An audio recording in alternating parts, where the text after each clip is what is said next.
चंचल चिंपू की अनोखी दुनिया। बहुत समय पहले की बात है। एक प्यारे से गांव में एक छोटा सा बंदर रहता था। उसका नाम था चिंपू। चिंपू बहुत चंचल और हंसमुख था। उसकी गोलमटोल आंखें और छोटा सा नाक उसे और भी प्यारा बनाते थे। चिंपू के पास ढेर सारे खिलौने थे। उसकी पसंदीदा चीज थी उसका लाल रंग का छोटा सा गुब्बारा। एक दिन चिंपू अपने गुब्बारे के साथ खेल रहा था। उसने देखा कि गुब्बारा बहुत ऊपर उड़ सकता है। उसने सोचा, अगर मैं भी इस गुब्बारे की तरह उड़ सकता तो कितना मजा आता। तभी उसे एक अनोखा ख्याल आया।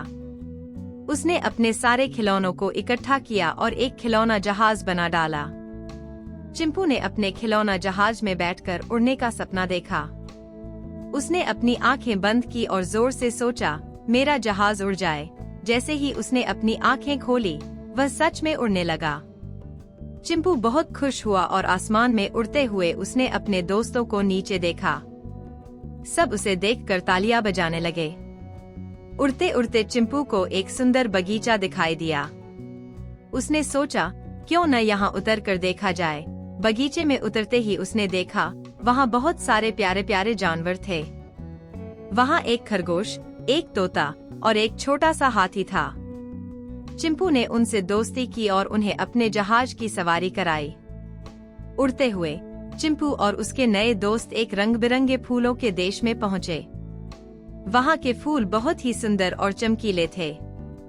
फूलों ने चिंपू का स्वागत किया और उन्हें अपने फूलों के राजा से मिलवाया। राजा ने चिंपू को एक जादुई बीज दिया और कहा, इस बीज को अपने बगीचे में लगाना।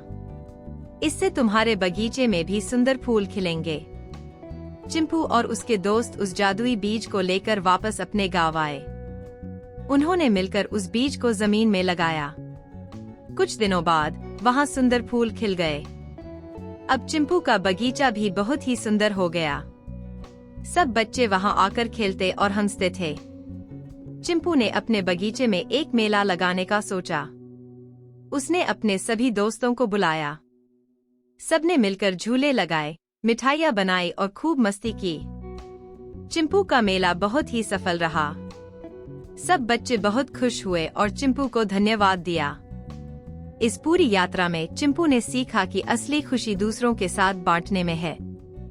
उसने अपने दोस्तों के साथ मिलकर जो मस्ती की, वह उसके जीवन की सबसे प्यारी यादें बन गईं। चिंपू ने अपने दोस्तों को भी सिखाया कि मिलजुल कर रहने में ही असली मजा है। अंत। चिंपू की यह कहानी हमें सिखाती है कि चाहे हम कितने ही छोटे क्यों न हों, अगर हमारे मन में इच्छा हो और हम एकजुट होकर काम करें, तो हम कुछ भी कर सकते हैं। अपने दोस्तों के साथ मिलकर खुशियां बांटना ही असली खुशी है। इस कहानी को सुनकर सभी बच्चे खुश होते हैं और अपने दोस्तों के साथ मिलकर खेलते हैं।